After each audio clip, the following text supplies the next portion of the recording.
ओम शांति। आज प्यारे मीठे बाबा की मुरली मंथन की डेट है 28 सितंबर 2023। तो आज मीठे मीठे बाबा अपने बच्चों से कह रहे हैं, पिता से लव और रिगार्ड रखो तो बाबा के आशीर्वाद मिलती रहेगी, माया की जंग उतरती जाएगी। बाबा कह रहे हैं कि भगवान से लव और रिगार्ड अर्थात उनकी श्रीमत से, उनके नियमों से, उनके परामर्श से, उनकी समझाने से प्रीत रखो और उनका रिगार्ड रखो। बड़ों का रिगार्ड रखना था, उनकी बात मानना। बाबा के आशीर्वाद मिलती रहेगी, माया की जंग उतरती जाएगी। और सबसे पहले तो बड़ों का आशीर्वाद, हमारे बड़े बुजुर्ग का आशीर्वाद। यदि उनके साथ हम अच्छा बिहेव नहीं करते हैं, ये प्रसंग, मुझे पूरी संभावना है, मुझे पूरा निश्चय है कि यह उन आत्माओं के मन की गांठें खोल देगा जो उनके साथ अच्छा व्यवहार नहीं करते, सामने से नहीं करते। हाँ, अंदर से सारे चीज़ें पूरा करते हैं, लेकिन उनके मन को खुशी नहीं देते। और कल को अगर कुछ हो गया, चलिए कथा सुन लेते हैं।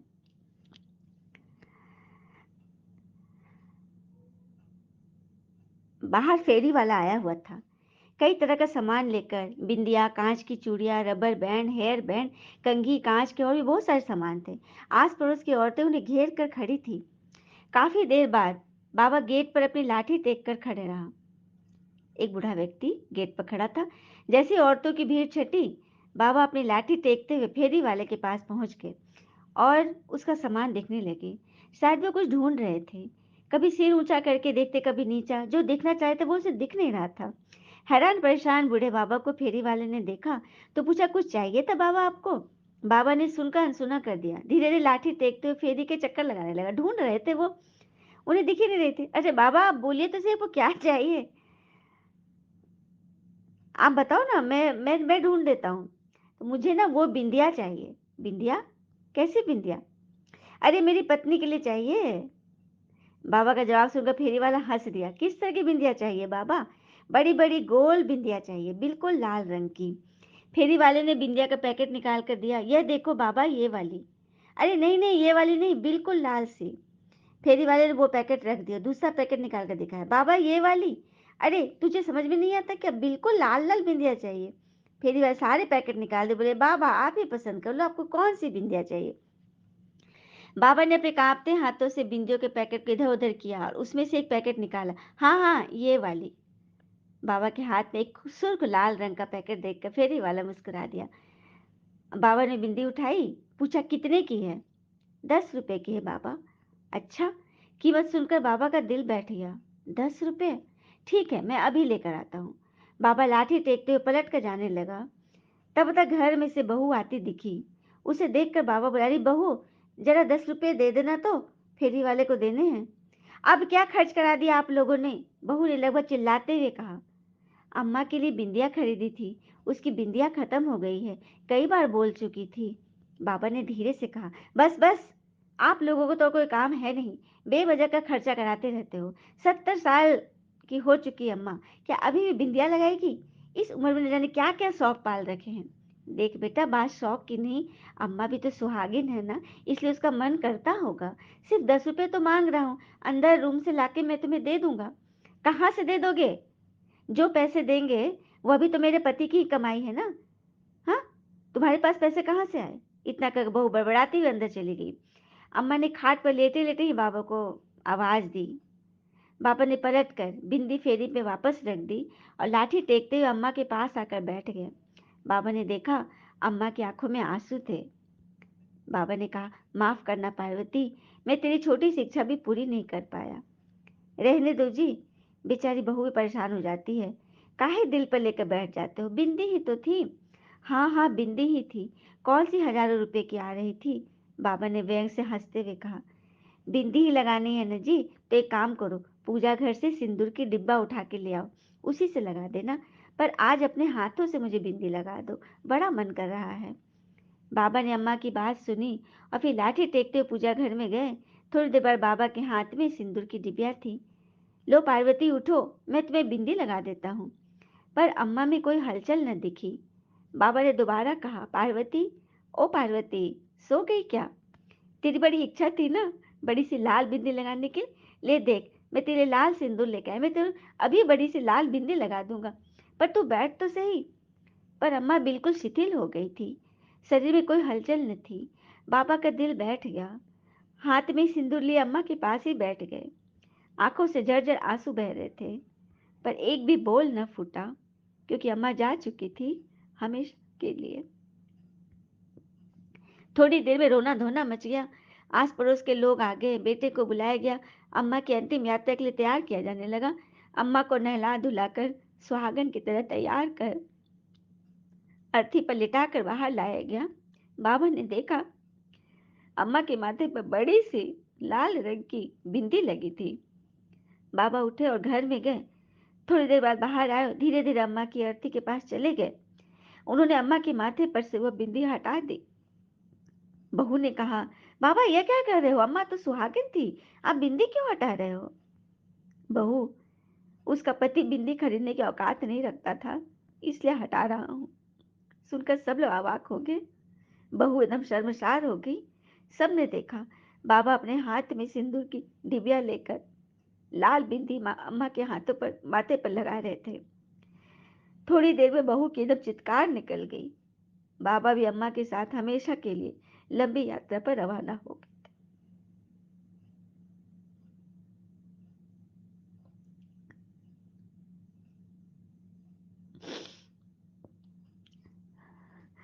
यह भावनात्मक हृदय स्पर्शी कहानी बहुत कुछ संदेश दे रही है।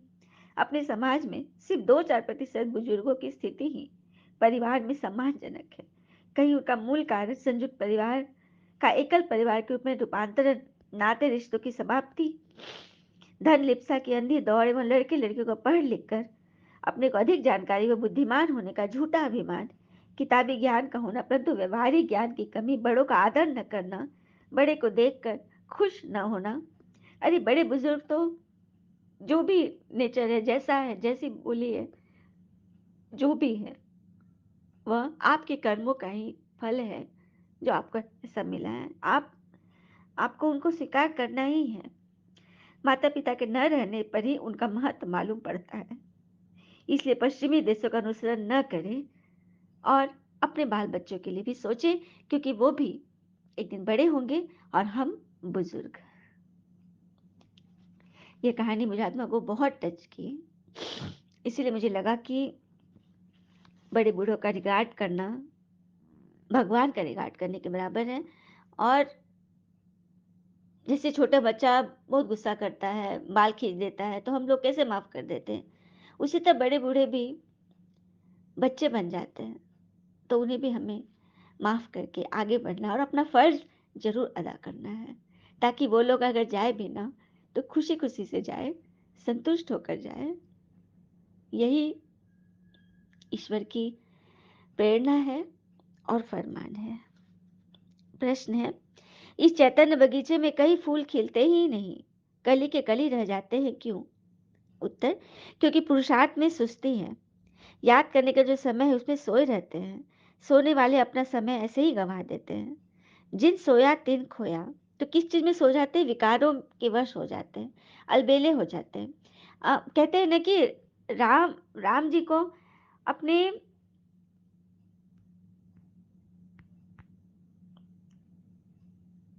अहंकार का ज्ञान था। राम जी को अपने अहंकार का ज्ञान था और रावण को अपने ज्ञान का अहंकार था। तो कितना फर्क हो गया ना दोनों में। तो ऐसे करेंगे ना तो बंद कली के कली ही रह जाएंगे। सदा गुलाब के फूल वह है जो देवी देवता धर्म के ऑल राउंड पाठधारी है, जो अपने इस संसार में सबके साथ अच्छा व्यवहार और सबको खुश व संतुष्ट रखते हैं। गीत है, यह वक्त जा रहा है, नया वक्त आ रहा है। ओम शांति।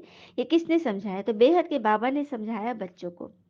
बेहद की जो घड़ी है उसमें अभी बाकी थोड़ा टाइम है, कुछ मिनट बचे हैं, ज्यादा समय तो चला गया है।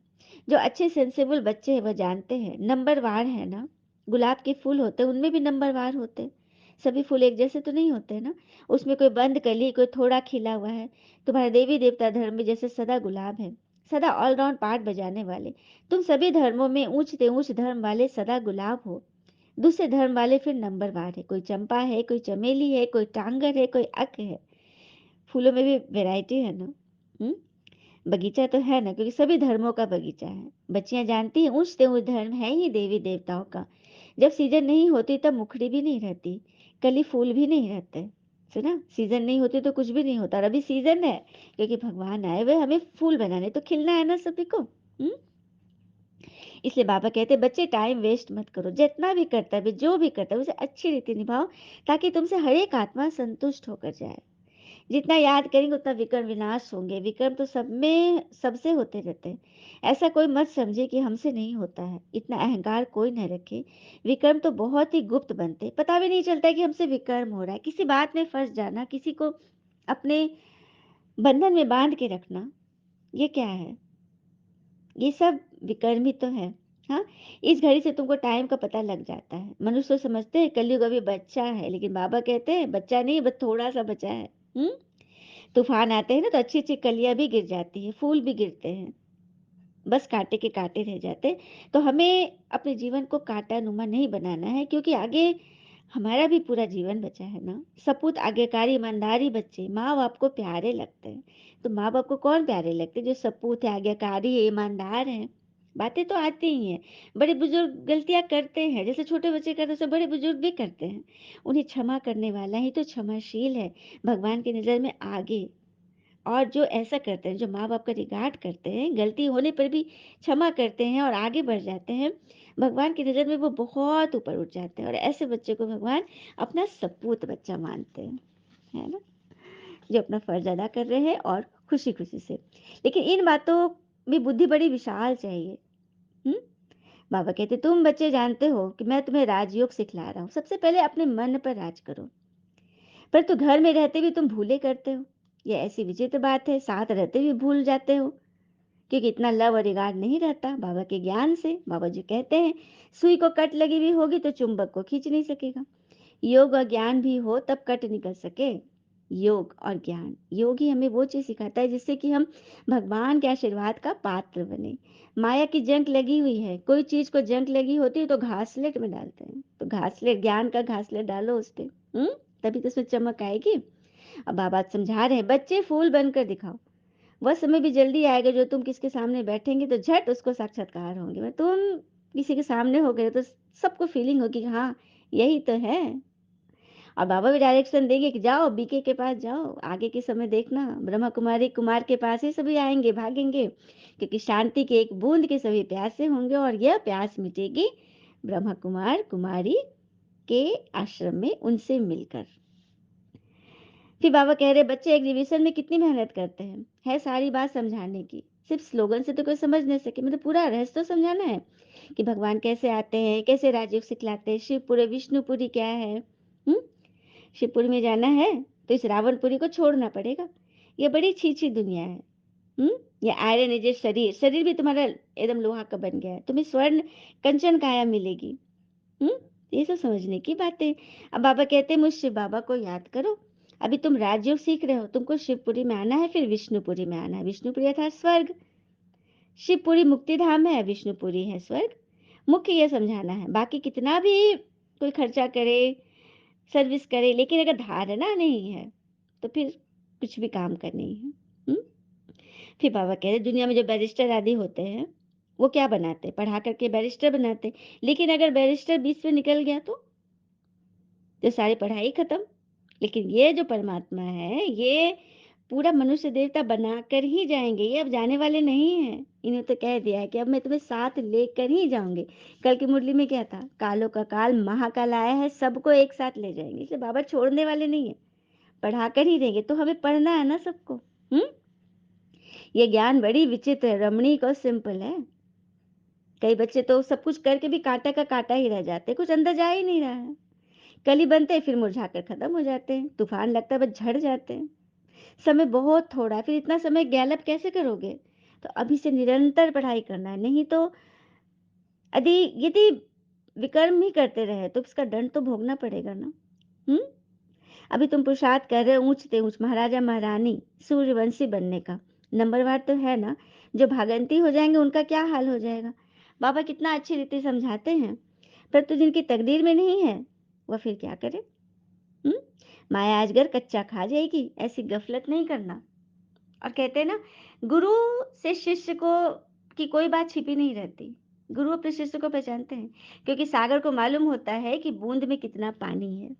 सुना? इसलिए बाबा सब जान रहे हैं कि किसके अंदर कितनी पानी है और कितना दूध है। इसलिए एक कान से सुन, दूसरे कान से निकाल मत दो। इविल बातें सुनना बंद कर दो। चलिए, हमने 3 बंदर की मूर्तियाँ देखी ना, गांधी जी के 3 बंदर, बुरा मत देखो, बुरा मत सुनो, बुरा मत बोलो। अब आज की दुनिया में, मॉडर्न युग में 4 बंदर हैं, जिसके हाथ में मोबाइल है। उसके बारे में पता है क्या है? न वो देखेगा, न कुछ सुनेगा, न कुछ बोलेगा, बस उसी में रमा रहेगा। तो आज के बच्चे की ये हालत हो गई है। तो ऐसा करना भी क्या है? अपना नुकसान ही, कि हमें किसी से कुछ मतलब नहीं है। बस उसी में आँख गड़ा है, उसी से आँख बिगाड़ रहा है, सब बुद्धि बिगाड़ रहा है, सब कुछ बिगाड़ रहा है। तो ऐसा नहीं बनना है, ठीक है? अच्छा, मीठे-मीठे बच्चों प्रति भगवान की नमस्ते, हम बच्चों के भी प्यारे बाबा को नमस्ते। धारणा के लिए मुख्य सार, पहले पॉइंट, सदा विकर्म विनाश करने की लगन में रहना है। कोई भी विकर्म अभी न हो, इसकी संभाल करनी है। दूसरी पॉइंट, माया की ग्रहचारी से बचने के लिए ईविल बातों से कान बंद कर लेना है। अपनी चलन सतो प्रधान बनानी है, अंदर बाहर साफ रहना है। वरदान, बैलेंस द्वारा ब्लिसफुल जीवन का साक्षात्कार कराने वाले सर्व की ब्लेसिंग के पात्र भव। बैलेंस द्वारा ब्लिसफुल जीवन अर्थात आशीर्वाद वाला जीवन का साक्षात्कार कराने वाले, उनको लगे ना कि इनको सभी का आशीर्वाद मिला हुआ है, इनके चरित्र ऐसे, इनके बोल ऐसे हैं, इनकी समझानी ऐसी है, वही तो बनते हैं सर्व के ब्लेसिंग के पात्र। तो बैलेंस सबसे बड़ी कला है। याद और सेवा का बैलेंस हो तो अपने आप ब्लेसिंग मिलती रहेगी। हर बात के बैलेंस से सहज ही नंबर 1 बन जाएंगे। बैलेंस ही अनेक आत्माओं के आगे ब्लिसफुल जीवन का साक्षात्कार कराएगा। वो तो सभी को दर्शाएगा कि आप ब्लिसफुल लाइफ जी रहे हो। बैलेंस को सदा स्मृति में रखते हुए सह प्राप्ति का अनुभव करते रहो, तो स्वयं भी आगे बढ़ते रहेंगे और अन्य आत्माओं को भी आगे बढ़ाएंगे। तो बढ़ाना है ना सभी को, यही तो परमार्थ है, भगवान का काम है। स्लोगन, महावीर वह है जो हर मुश्किल को सहज कर पहाड़ को राई और रुई को ब्लो एंड फ्लो करते हैं। महावीर वह है जो हर मुश्किल बात को सहज बनाकर पहाड़ को राई और राई को रुई और रुई को ब्लो एंड फ्लो। अच्छा, अव्यक्त वाणी सुनते हैं। बाबा कहते, तुरंत दान महादान, ये ब्रह्मा पिता की विशेषता थी। निर्णय शक्ति की क्षमता उनकी अपार थी। हाँ, बाबा ऑफर कर रहे हैं, तुमसे सर्व संबंधों का रस लो। वाई वाई मत करो, बल्कि उसको फ्लाई कर दो, उड़ा दो। पुरुषार्थ के साथ अगर दुआओं का खाता जमा नहीं है, तो फिर कमाई नहीं जमा हुई, तो फिर आप बांटोगे कैसे? तो क्या करना है, जो बाबा से मिल रहा है उसको खुद भी खाए, खिलाए और जमा भी करे। तभी तो हम दान कर पाएंगे। धारणा करेंगे तो जमा होती जाएगी। अच्छा, ओम शांति। शुक्र मीठे बाबा, वो बाबा के प्यारे प्यारे बच्चे, आप सबका जीवन सदैव शुभ हो। ओम शांति।